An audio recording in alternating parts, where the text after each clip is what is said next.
Welcome to the Big Biz Show. Taking care of business. You want fast-talking, hard-hitting discussions on business and finance? Maybe with a barroom slant and some really salty peanuts? We're not counting calories. We're counting cash. Before we get to the man with the financial plan, meet the money team. Costa, Mary, now Captain Finance himself, Sully. We are live from the Lot 100 studios here in sunny Southern California. Wherever you're watching, wherever you're listening, we welcome you to the Big Biz Show. Of course, we've got the Day Trader Trio up on stage, best in the business. Back here at It's Costa, it's Mary Godwin, and it is Sully. Good to see you guys. I see you. So, Mary,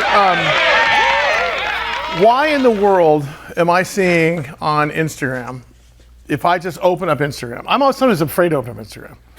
No, seriously. Yeah. I mean, because I'm either going to see a bad thing or Potter. It's getting kind of dark webby. It's very, I'm going to see people dying. Yeah. I'm only on for like well, it shows you what you normally go to. So. What if you don't go to anything? Well, I don't go to anything. Oh, yeah. But thanks for saying that. In any case, I don't go on there more than for 2 minutes at a time, 3 minutes once a week, maybe. I look at our stuff just because it's sent to me on a link. But if you scroll down 2 or 3 things, you're seeing people getting killed. Yeah. You're seeing pictures of women half-clad. And I'm thinking, if I was a dad, well, I am a dad. If my kids were little, I would have a real hard time with this. I have a hard time watching, some of the gruesome stuff on there. Totally. I mean, a lot of parents have been speaking out for a long time to Instagram, and I think they're finly, to Meta, I think they're finally stepping up. I don't, it's a little bit a day late and a dollar short. I saw a woman get eaten by a polar bear the other day on Instagram. Eaten by a polar bear? Yeah, she walked in the sign that says, please do not walk past this area. She climbed over the fence, went in to swim with said polar bear, and became a buffet. Well, she didn't walk, she was swimming. It was a suggestion, apparently. But do I need to see, I've not seen anything like that, but I'll send it to you.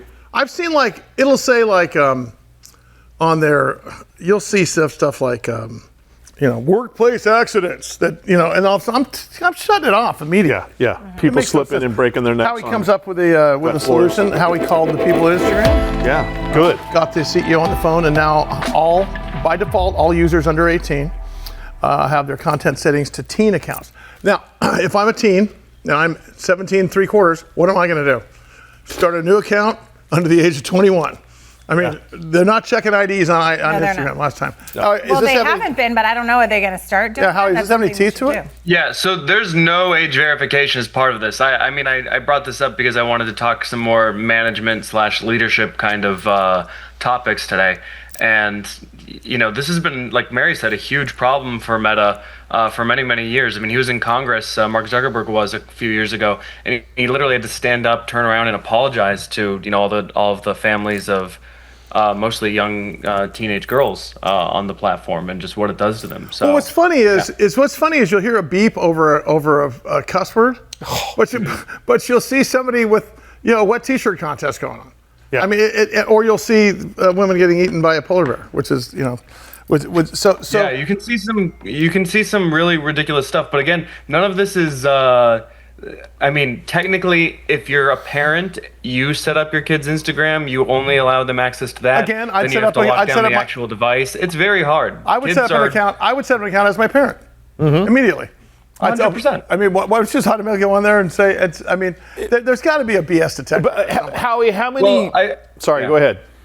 Well, I would just say that, it's probably mostly it's on Facebook to give tools to use this stuff in a safe way, but it's also on parent. Facebook can't lock down Instagram to the point where we all need IDs. We have to be really careful with any kind of, great firewall kind of limiting of the internet. So, there are places in Southeast Asia that say Facebook instead of internet.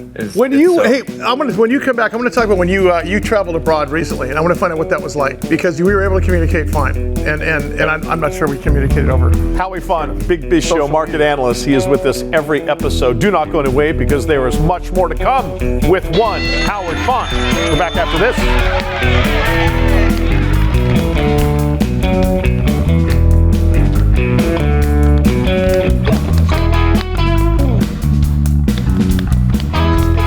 See what that gorilla did at the San Diego Zoo?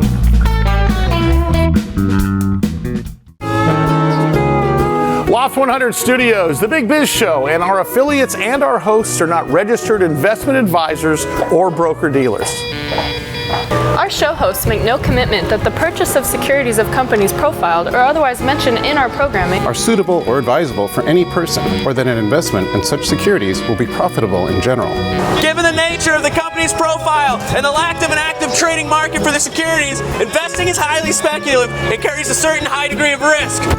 We profile selected publicly traded and privately held companies on our program. Most of these companies that we profile have provided compensation to Loft 100 Studios and its hosts for the profile coverage. From time to time, we sell shares of the companies profiled in the open market that we receive as compensation for coverage of client companies. But never sell stocks if we are speaking about interviewing or covering a public company who has paid compensation. Specific questions on compensation can be obtained by contacting producer at sullyandgroup.com. Listeners should verify all claims and do their own due diligence before investing in any securities mentioned on this program.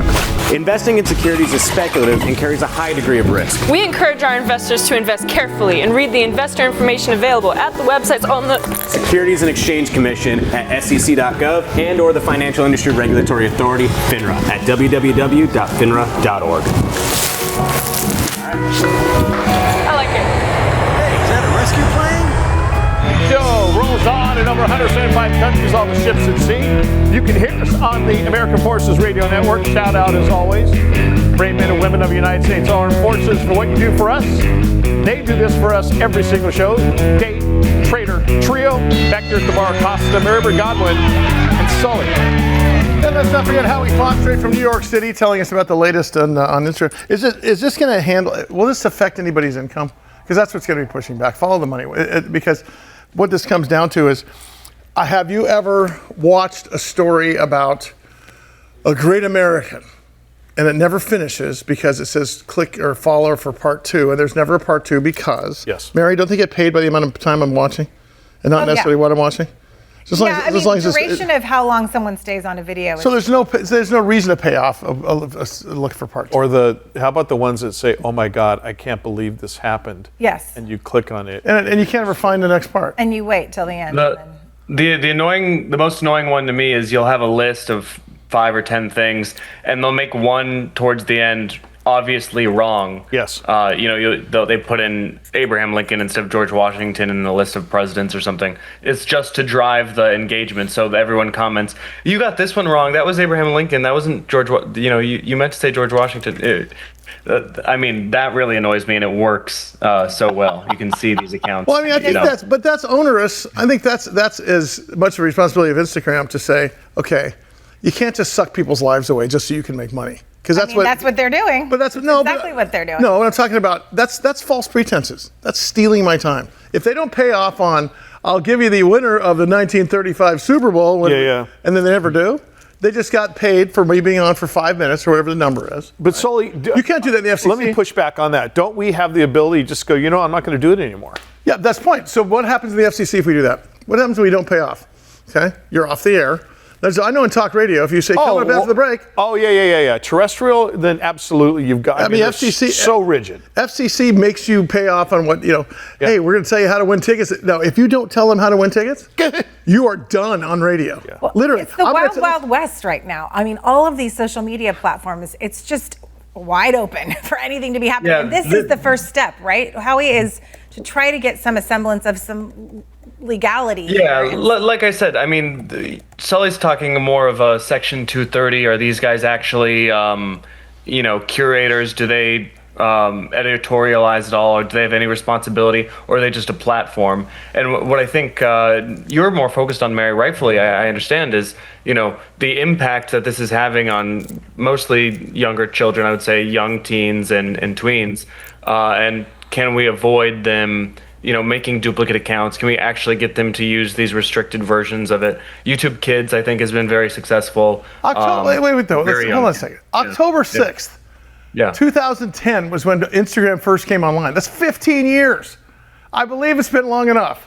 I mean, I believe the wild thing is that teens aren't even on They've Instagram. had a long enough runway. That's anecdotal. I would like to see. I want to see data. I guarantee teens are on Instagram, and obviously they spend most of their time on TikTok. But there are teens on there. Why would they do this then? If there weren't teens, why would they do this? They're getting hammered. Wait. If they weren't teens on there, why would you do it? Well, I think they would only do it if there's going to be legislative pressure to do it. I mean, this is them preempting, national legislation. Don't you think? Howie, is this though just window dressing so they can say, hey, we tried to do something or we are doing something, and you're trying to put toothpaste back in the toothpaste tube? Yeah, I don't know how you have a free open internet and also a completely safe space for kids. I think that's kind of an oxymoron. So St. North Korea, man. Toothpaste out of the tube. Yeah, North Korea has its own internet. Let's remember. Is there anybody that has come up with a different platform? I've been pitched deals on a safe platform for kids in the past as an investment, and it's not going anywhere. I mean, would it have to be one of the big guys to say, for kids only or for sub-teens only? Like, I don't think. Yeah, I mean, unfortunately, you would never have kids watch. Kids want Disney Channel. They don't want, Rick the Rat's channel. Like, perfectly safe. I mean, it's going to be not what they want. It's going to be too safe.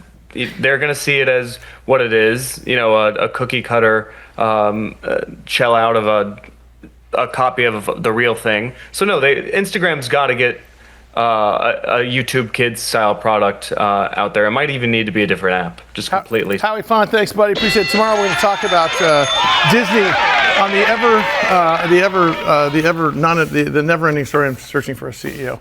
But in the meantime, here comes Dan Negroni. Look who cuts off to the studio. That is right.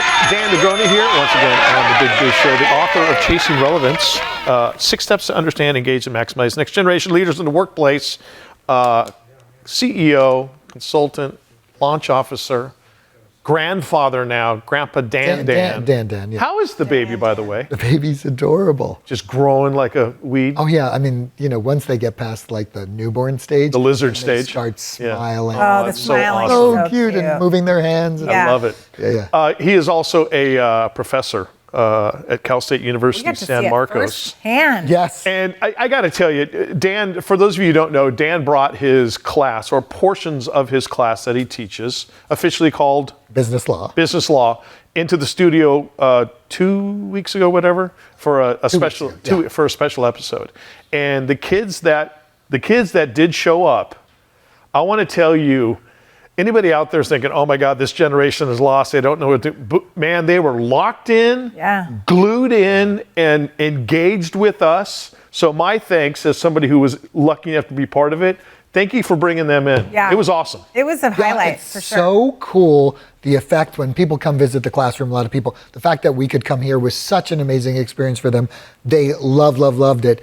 But aside from that, when you get to see that youth is about hope, totally. And potential versus all the stuff we're yapping about how bad. And there's a lot of stuff, don't get me wrong. Right. Asked great questions. Yeah. They had great feedback. They were punched in. A lot they of were people so much better than in class. Really? I bet.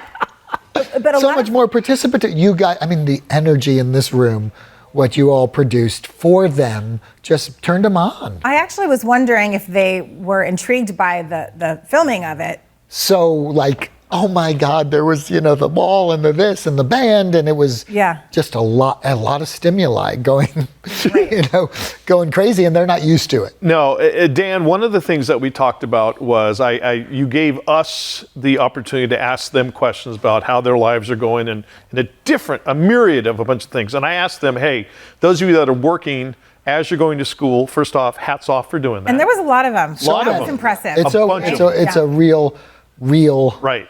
Genuine group of kids at the school. Yeah. And I asked them, do you think that, wherever you were working, whatever business or company you're working for, do you believe that the company is giving back to you the effort that you think you're giving to the company? And 99.9% of them raised their hands and said, no, I don't. Yeah. That to me was shocking because I'm sure they're not going to their jobs and slacking. They need a paycheck. Yeah. They're doing what they're asked. But the fact they don't feel that company is giving back to them blew me away. Do you get to dive in with them a little bit on that and find out why and what that is about? I know, we've done that big study on generations in the workplace and how generations are feeling now. So I feel like I'm clued in. So yes, I mean, I am a super genuine, authentic, direct, tell it like it is, real world teacher. Yeah. No BS. If you do this, you will be great at work. If you connect, if you lean in, if you smile, if you do these basic things, why are you not doing them in class? Do. Yeah. And so they really are, if you're real with them, they'll be real back with you. Now, the fear of contributing in class and participation is worse than death. They hate it. So here it was really cool to see it just happen naturally. In the classroom, it is work. And for a 3-hour class, is like heavy lifting. It's worse than any workout I do. When I leave that place, I'm like, you're beat. So exactly. They don't engage that much in class? No. Interesting. And interesting. So I have to have more energy, right? Right. And they actually told me, you have too much energy. Maybe you can turn it down. I'm not lying to you. Can I hold you over for another segment? Of course. We'll talk more with Dan Negroni after this as the Big Biz Show continues. Don't go anywhere.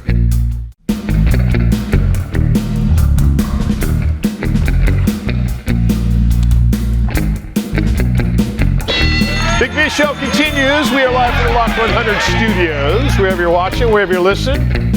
Thanks for peeking into our little corner of the world here in Southern California, where we produce this show from. On stage as usual, doing their awesome thing is the Day Trader Trio back here at the bar. It is Marybird Godwin and it is Costa, and we are joined by one of our most frequent guests, Mr. Dan Negroni, who does a ton of things. He's also a professor at Cal State University San Marcos, and we are fortunate enough to have him and a portion of his class visit us for a special edition of Big Biz Show about 2 weeks ago. And as we have said, and we can't say it enough, awesome kids, engaged, eyes up, everybody taking notes. Nobody's sitting there looking at their phone or looking around. I mean, just all piercing. They were scared the camera was going to get. Great point. They were on camera. Yeah. So maybe that's the reason they were. Yeah. It was probably a good Don't pick your nose. Don't pick your nose. For the kids that didn't come. Yeah. Because it was, classes optional. It was not mandatory, right? Because they had to travel. So I would assume that when they got back to class and the kids that did come said what fun it was, those kids were probably kind of bummed that didn't come, right? Yeah. Good lesson. I think it was my birthday, actually. And so I brought cupcakes, and we actually had a little party. Yeah, it was the big 6-0. So I celebrated. It was my birthday that day. Congratulations. I tried not to drive that they missed an opportunity too hard to them, but they missed an opportunity. They absolutely to really experience life in a different way. Yeah. And it's not often you get that opportunity, and you guys are amazing. And the dialogue was great, and they were great. You had a couple of kids reach out to you, yeah, right? Kids might get some internships out of it, and then one gal that I think you wanted to talk about, the contractor, Natalia, she might get clients out of it. So there was deals to be made. Let's talk about her. So, little quiet dormouse Natalia, just sitting here, and she's engaged and she's talking and stuff. Is she a dormouse or no? Interestingly enough, I had gotten an email from her saying, I can't come because I have a concert to go. And Professor Dan, being very direct, said, okay, in life you get a choice. Do you want to have fun, or do you want to, build your mind and do what you get to decide? I'm not your parent. I'm not going to tell you. You choose. If you go to the concert, have a great time. Yeah. And she came. And not only did she come, but she came, right? She loaded for bear. And so what was so cool about her was you had asked her, I remember it crystal clear because it was so moving, about AI. Yeah. And she raised her hand and said, Professor Dan, Dan says garbage in, garbage out. I'm prompt engineering and AI, and I'm using it to build a bit, right? And then the story unfolded, and it was unreal. Did you even know that story? No, I didn't know it, which is what the best thing about it was. She and her dad are working on building, I believe, a carpentry business? Here's how she told the story. My dad started in carpentry, sweeping the floor at a place. He's first generation. He came to this country. He worked hard. He was the sweeper. And then he became a carpenter. And then he became a supervisor. And then he became a manager. And I said, gosh, how can we really figure out how to build the business? This guy's pretty talented. And I want to become an entrepreneur. And so I've been using that ChatGPT to put in great prompts to figure out what gross margin is, what net margin is, how I can build a business with my dad, and how we can start our own thing, and we can work together, and I can crush it. And I was like, goosebumps, right? Like the whole story was Real. like goosebumps. And unreal. And the girl who didn't want to come because she had concert tickets. Sitting here telling that story. Prioritize this. Right. And This I is like didn't. a big biz story that we need to follow. She's a bizumentary in the making. Right? Yeah. When you think about it. She is a bizumen. Well, I was looking at her, and I had such a shock. And she's about this tall, right? She's that tall. Yeah. If she would have come in and said, I'm an Olympic power lifter, I would have, what are you talking about? No, and she was just so matter of fact. You could tell she had all of her ducks in a row, and she knew what she wanted to do. And she said, I want to hire my dad. So what the That's coolest the thing part. about her is not a frequent participator in class. Like out of the As far as like raising her 50 that hand were and here, right, okay. right. Not, we'll do her share, but Yeah. But and then look what you have no idea the impact you're having on someone until they tell a story like that, and then you're like, I love my job. I see why. Yeah. For a myriad of reasons. Yeah. But to have somebody who's, like you said, in class, but then to have a microphone in her hand, knowing there was a bunch of cameras on her. With 50 people in a room speaking, telling about her innermost secrets, and telling on her dad's boss on him, right? Like, oh my God! It's like, whoa! To me, there were so many highlights of the evening with you and your business law class from Cal State University San Marcos. But to me, she was the highlight. Yeah, she was sitting there, right? She was sitting right there behind me, and I drove home thinking to myself, I'm 60. I'll be 61 in November. We so many times with these kids, we poo-poo them and like, you know what you're talking about, or God, you don't even have spots yet. Just get out of the way. And to go through that was, for me, cathartic in a way. To shelve that mindset and go, hey, you want to live a better future, get with the future. And that's how I felt. Yeah. And the top 10% is always like that. The next 30% is pretty dang close. And then it kind of trickles down just like every other business. Exactly. However, I kind of feel like I'm working for the top 10 and the 30 that figure it out, and the ones that don't, we're still there for them. Sure. However, those are the moments where I cannot tell you how many times a semester that happens, and it is it's like, you're an energy vampire and it just whoosh. Yeah. You're like, okay, I could do it. I could do this 10 more times. I want to go back to that thing where you said you asked them if they think their businesses give it back to them as much as they're giving to them. Now, I wonder, we've talked about, kids maybe wanting, their expectations are too high of what, like I'm thinking, how much are they wanting their business owners to give to them or their bosses? And are they being, not pity party, but like wanting too much? Like you're just supposed to show up and do. What do you think about that? You have kids, you're around young kids. Your daughter just went to college. Well, I feel like it's an interesting thing. I wish we could have asked them more because I want to know what are their expectations. We need another show. Yeah, we do need another show. And I enjoyed talking to them because they are my daughter's age, but they're going to give me maybe an option for truth. Those who didn't come to redeem themselves. Redeem themselves, right? I would do it in a heartbeat. Yeah. But if kids are saying, "Oh, they're not giving me a foosball table," or there are too many breaks, or if it's really that bosses are not showing up for them because they're also drowning. I think Insta Reel, right? The highlight reel of life looks way too good, and it's not very true. And I do think it's harder for them. The average income to survive as a single person in San Diego is now $119,000. Yeah, that's true. It's They're like not getting in the top paid. 4. And so they have a big challenge with all those things. They're trying to pay for college. They're not fortunate enough where their parents are helping them with college. They have a job. Yeah. It's pressureful, and it doesn't look so rosy out there. And so I understand those conditions, and yet we all have had, troubles, challenges, and opportunities to overcome things. And it's about mindset. And so whose responsibility is it? It's my age-old business, right? Yeah. Right. You want something to change, then change it. Yeah. I joke that I have a 281-month-old living at my house, and there's some things that, hey, I'm like, dude, listen, you're going to start at this job, you're lowest on the rung. You just deal with some of the S that comes your way. I have one of those too. Yeah, exactly. And then you're going to move up if you can just grin and bear it. And remember, when they're making fun of you and they're barbing you, it's because they love you. If they don't say anything to you, that's when you need to be scared. Yeah, and I love when they get super creative and they start to, now, all the answers of how they're going to solve it may not be above board, but they're trying to solve it, right? Please bring them, the other ones who did not come. Let's bring the same ones back. Or bring the same ones back. Get them on the books. Yeah. Our good buddy Dan Negroni, who does everything, professor at Cal State University San Marcos, just treated us to such an enlightening night, and I hope we do it again soon. All right, we'll be back soon as more Big Biz Show continues right after this. Loft 100 Studios, the Big Biz Show, and our affiliates and our hosts are not registered investment advisors or broker-dealers. Our show hosts make no commitment that the purchase of securities of companies profiled or otherwise mentioned in our programming are suitable or advisable for any person, or that an investment in such securities will be profitable in general. Given the nature of the company's profile and the lack of an active trading market for the securities, investing is highly speculative and carries a certain high degree of risk. We profile selected publicly traded and privately held companies on our program. Most of these companies that we profile have provided compensation to Loft 100 Studios and its hosts for the profile coverage. From time to time, we sell shares of the companies profiled in the open market that we receive as compensation for coverage of client companies. But never sell stocks. If we are speaking about interviewing or covering a public company who has paid compensation.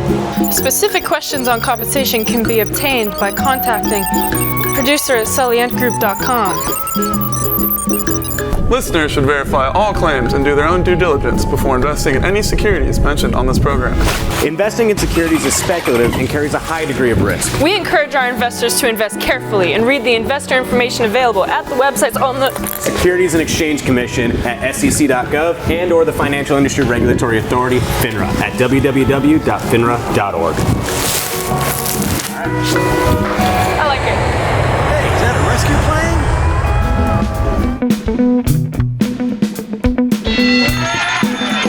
From the Loft 100 Studios, Big Biz Show rolls on. We're in Southern California. Hope everyone's having a great day. As always, thank you for tuning in. That is the Day Trader Trio on the stage.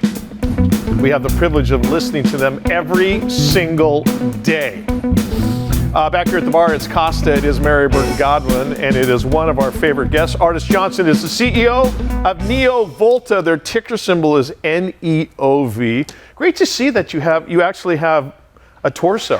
Yeah. Because normally you're on screen, it's up here, and it's like, oh, did something happen? Did you get sawed in half? No, it's good to see you're the full package. Zoom calls are pretty difficult. You got to make it happen, though. Yeah. Especially if you don't close the door and either a pet or a young child walks in, get out of here. Which is regular nowadays. Of course, yeah, people accept it. Ardes, quickly, give us a nickel version of what NeoVolta is all about and your sweet spot. What do you do? Yeah, we're an energy storage solutions integrator.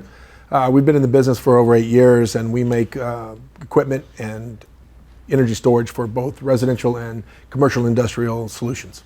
Have you always been in this arena or this area, or was it? I've been in energy for about 25 years. Okay, so as a general energy. Cut my teeth in the thermal side with General Electric back in the day, but I've bounced around on the energy storage and solar for the past few years. Okay. I was back in early days in Tesla in 2016 as storage was just starting to take off. Man. Yeah, so got to see the beginning days of that and where we are today, which is incredible. Yeah. I was going to say, well, two things, but one is supply chain is an interesting topic right now. It's I was saying before, it seems to be, I've heard that phrase more in the last 9 months than ever in my life. Yeah. So how is that impacting NeoVolta? Yeah, it's definitely top of mind. There's no question about it. We, in almost every other supplier in our industry, we're heavily dependent on Asia to support us, and with the administration and things are going down. Today, there's ups and downs every day that were happening, so we're working closely with our partners there, but the truth of the matter is, as a company here in the U.S., we're working very hard to get ourselves, stop being so vulnerable on that, and we're looking to see what we can do from an onshoring and vertically integrating on our manufacturing side. So get out of just being an integrator, which is all about engineering reliability, quality, and control of that, and really saying, hey, how do we start making some of the pieces and parts that are inside of our integrated system? Okay, so here in States. Let's take one of those parts, a widget that NeoVolta is either going through China or Vietnam or somewhere else for. How tough is it though with regulations and things like that?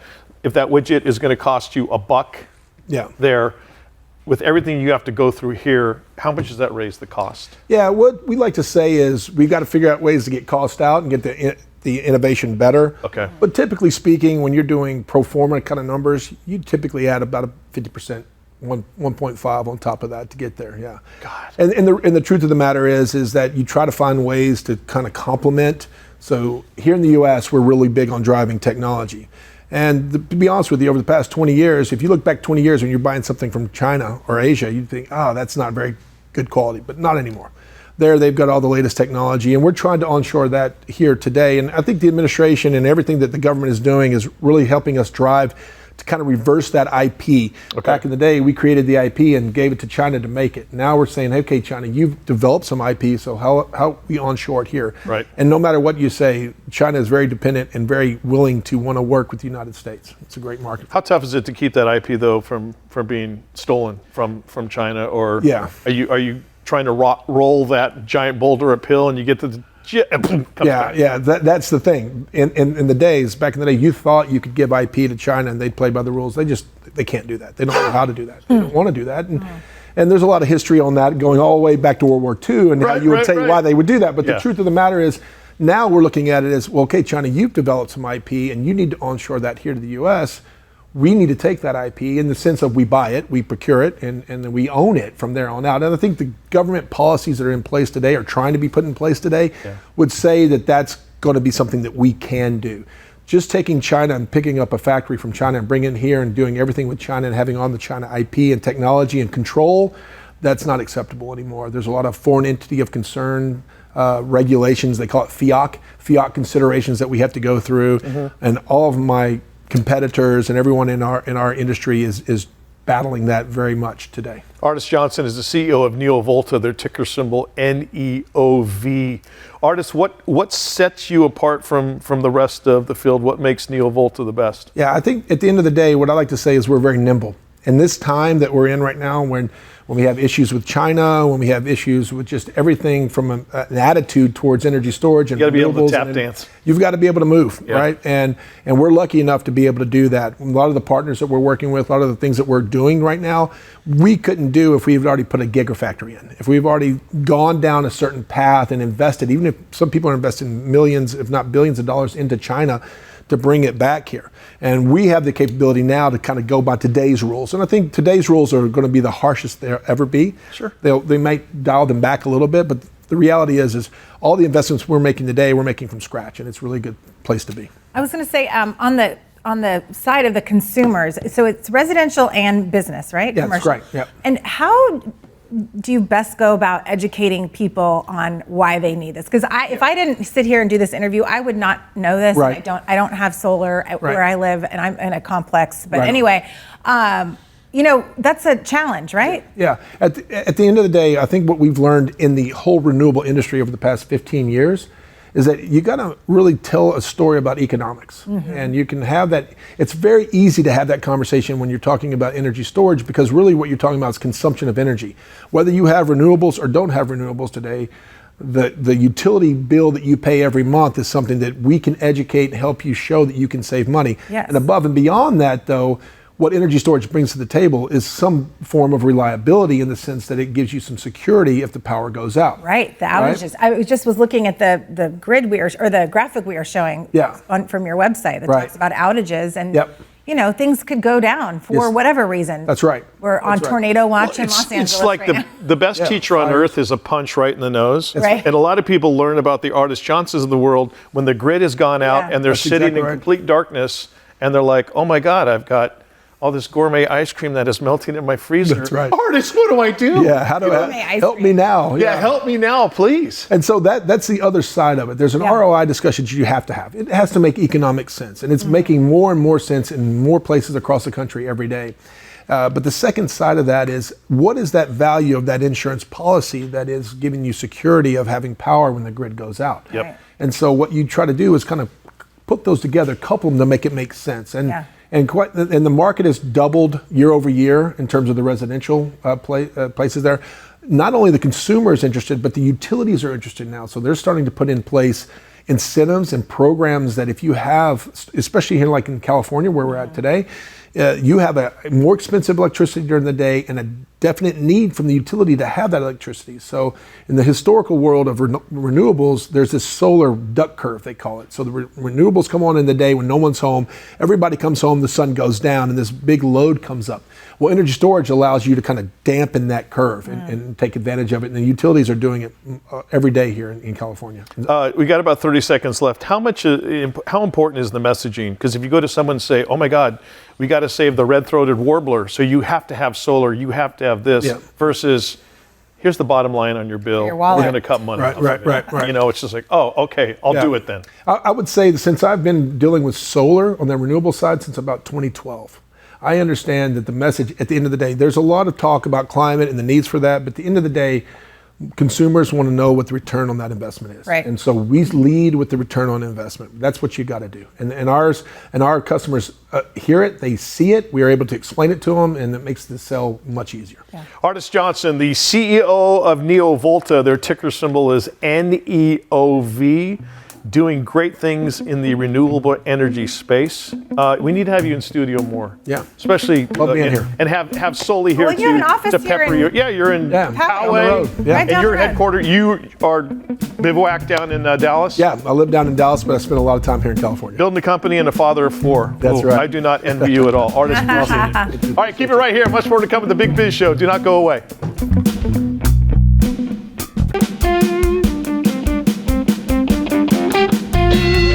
Big Biz Show rolls on live from the Lot 100 studios. Sunny California, Southern California. Hope everyone's having a great day. That is the Day Trader Trio, DTT as they're known. Back here at the bar, it's Costa, Mary Burton Godwin, Resplendent in Pink, and of course, Sully. Hey, chapter one today. Well, I'll tell you, there are a couple of things to note today. First of all, it is the first rainy day, I think, of 2025. Okay, you came in like 25, 30 minutes ago. Had rain started falling yet? No, but it feels like the earth's going to crumble. Oh my God. Los Angeles is under tornado watch currently. I think that's an old Instagram post, if I'm not mistaken. Because I just talked to a guy on FaceTime and right downtown LA, Santa Monica, or near downtown LA, and another guy in Santa Monica. Blue sky, That's Mr. not Blue my Sky. text from my best friend. Oh my God, they're lying to us again. What are you texting during the show for? Should we write her up again? Ooh. Talk to us. Who do we got in the air? So is this is an interesting topic we're about to talk about. It is. We're about to talk about. Well, I'll let you handle it because this is an interesting. Yeah, we've been excited to get him on the air with us based on what he and his company are doing. Dr. Uttam Patil is the CEO of ABVC BioPharma Inc. Their ticker symbol is ABVC, doing great stuff with depression and hyperactivity and things like that. Dr. Patil, thank you so much for making the time for us today. Good morning, or good afternoon, or good evening, wherever you are. This is early morning for me right now. I'm in Taiwan. Anyway, good morning to you all. Hey, a question. Can you, for our audience, because I think we actually talked about your company about 3 months ago on air without you on the air. Talk about what you guys are doing. Talk about the platforms and talk about where you guys are at.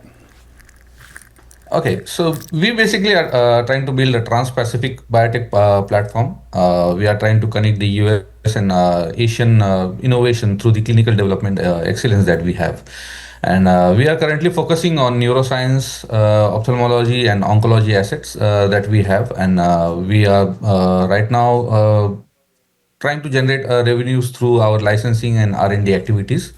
That's the basic model that we are following. At the end of the day, if you talk about R&D activities, which is what popped up last time we talked about you guys, talk about what's the tiebreaker here. So currently we have two major pipelines that we have already been through the phase 2 clinical trials so far. One is regarding the major depressive disorder that we have completed the phase 2 clinical trial. And right now we are working on to get complete the end of phase 2 meeting with the FDA. For the second pipeline that is regarding ADHD, we are still in the data review process at this point, and hopefully we can conclude that clinical trial soon. There are a few more other clinical trials that we are working on. The oncology part is mostly we are working on the fundraising for those trials at this point, and we would be initiating those clinical trials soon. So we, in all, we have about 8 pipelines, 2 into botanical drug development and one into the ophthalmology. That's the medical device. And that clinical trial is currently active in Australia. Dr. Uttam Patil is the CEO of ABVC BioPharma, their ticker symbol ABVC. Dr. Patil, the last couple of years from a financing standpoint have not been kind to biopharma and big pharma, et cetera. Is it looking better in 2025 heading into 2026? Looking into the financials that we have so far for 2025 and moving into 2026, I think we have been doing quite well. Although the company has very less cash in hand, but doesn't mean that we are struggling at this point. We have our own resources that we have arranged so that the company keeps moving forward. And we are looking forward to have 2 new IPOs from the group. Two of our subsidiaries, they have already, one of them have already submitted the S1, and we are waiting for the regulatory approval for that. Another company is looking forward to get listed at the OTC market. So they are working on their Form 10 at this point. So hopefully end of 2025 and early 2026 will be a big news update for us. Excellent. Hey, doctor, I want to dive in a little bit deeper into the therapies you have for depression disorder and ADHD, just because those seem to be really hot topics right now with Instagram and social media, and just more people are becoming aware of it and more people are talking about mental health issues. Can you talk a little bit about your therapies and how they might differ from what's already out there? Okay. So our therapies are basically botanical drugs. If you go through all the drugs that are available in the market right now, you can see it's a combination of multiple drugs that are being tried. The main issue regarding these disorders, because these are not illness or sickness that we say, these are basically disorders. It's just the way the brain behaves away from the normal way. So most of these medicines, they cannot subside these. How do I say? The suicidal ideation is the main issue regarding major depressive disorder, and the medicines cannot subside this kind of a side effect yet. In our case, since we are a botanical drug, we don't add any particular chemicals into that. It's all natural. And in our clinical trial, we have seen that none of the patients that enrolled have ever complained about suicidal ideation. And also the drug has not shown any addiction effects on the patients. So those are 2 key major events that boost our innovation. Dr. Patil, just so I can understand correctly, are you saying that there is no suicidal ideation side effect from the trials, or this is part of the drug? No, there's no suicidal ideation reported by any of the patients who underwent our clinical trials using the drug that we have. Let's talk about your press release that was the middle of the year, talking about your ophthalmology focus and the payments that came in and so on and so forth. Is that a first peek at revenue potentially for later? Or is that a first peek at more capital coming in? What are we looking at there? For the ophthalmology part, we have recently partnered with a company, and they are helping us to raise the funds for that. And also there are two aspects in it. One is that we are working on the clinical trial so that the pivotal trial is completed, and we would have around 100 patients data, and we can launch the product in Australia first. The US FDA requires patients around 375. So we would continue to do the clinical trials for the rest of 275 patients later on, and then launch that product in US also. So the current focus is on raising funds that will be sufficient enough to complete the first 100 patients data, so that the company starts getting some revenue after launching the product. So that's the strategy we are looking forward. Dr. Uttam Patil, CEO, ABVC BioPharma Inc., ticker symbol ABVC. Doctor, thank you so much. Can't wait to get you back on the show again to track this, everything that's going on with ABVC. And what is going on right now, unfortunately, it's the end of the Big Biz Show. Thank you as always for tuning in. We'll see you next time.